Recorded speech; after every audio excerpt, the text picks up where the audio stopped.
BJP भटकाती ध्यान, चीन कर रहा भारत की अर्थव्यवस्था का सत्यानाश। बीजेपी से लेकर चीन तक अखिलेश का तंज सुन बीजेपी खेमे में मच रहा हड़कंप। कोरोना वायरस पर सरकार क्यों नहीं बताती स्पष्ट बात? आखिरकार सरकार कब संभालेगी हालात?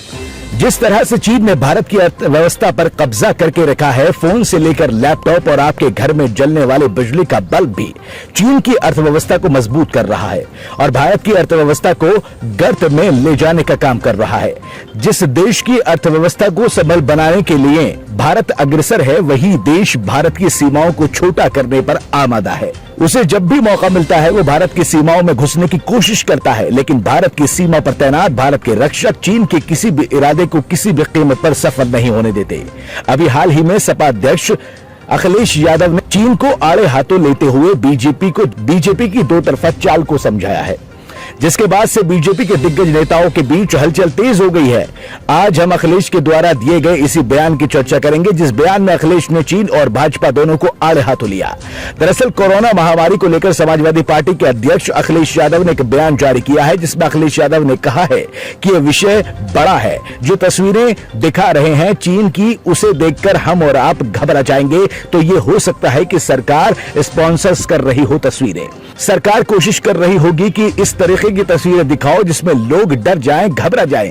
प्रदेश की जनता और देश की जनता सच जानना चाहती है, जो सच है वो बताया जाए। अगर कोरोना है और पाबंदी लगानी है तो बता दीजिए, कोरोना का इलाज कैसे करोगे? उत्तर प्रदेश सरकार द्वारा इन्वेस्ट समिट कार्यक्रम को लेकर भी अखिलेश यादव ने बीजेपी पर तंज कसते हुए कहा कि सरकार पता नहीं कौन सा जश्न मनाने की तैयारी में है। ये सरकार जश्न अच्छा मनाती है, ऐसा जश्न मनाती है कि पुराना आप सब भूल जाओ।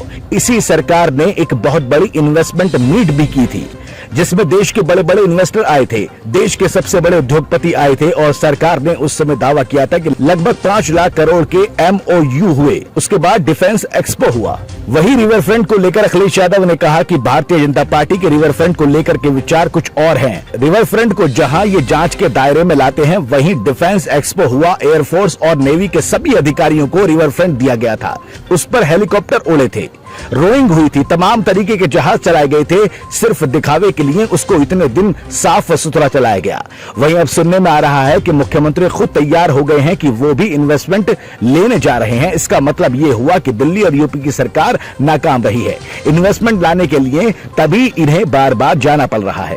मीडिया से बातचीत में अखिलेश यादव ने चीन को लेकर भी बड़ा बयान जारी किया। उसमें अखिलेश यादव ने कहा कि चीन से हमेशा आपको खतरा रहेगा। चीन न केवल आपकी सीमाओं को सिकोड़ रहा है, आपकी सीमाओं पर कब्जा भी कर रहा है। इसके साथ साथ आपके बाजार को भी कब्जा कर रहा है। आपके ऊपर दो तरीके के खतरे हैं। भारत सरकार को सावधान रहना चाहिए। चीन से जो नेताजी कहते रहे, जो राम मनोहर लोहिया जी कहते रहे, लेकिन भारतीय जनता पार्टी आपको फिल्म दिखा देगी। इसलिए आपको हमको सावधान रहना पड़ेगा। भारतीय जनता पार्टी की साजिश से, भारतीय जनता पार्टी के षड्यंत्र से भारतीय जनता पार्टी ऐसा ही करती है, जिससे असली मुद्दे में आपका ध्यान भटक जाए।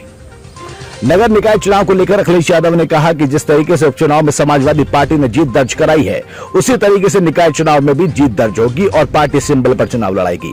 खैर, अखिलेश यादव के इस तरह के दिए गए बयानों के बाद से राजनीतिक विशेषज्ञ ऐसा कयास लगा रहे हैं कि अखिलेश उत्तर प्रदेश की राजनीति से भी ऊपर होकर दिल्ली की राजनीति में भी दिलचस्पी ले रहे हैं। Bureau report.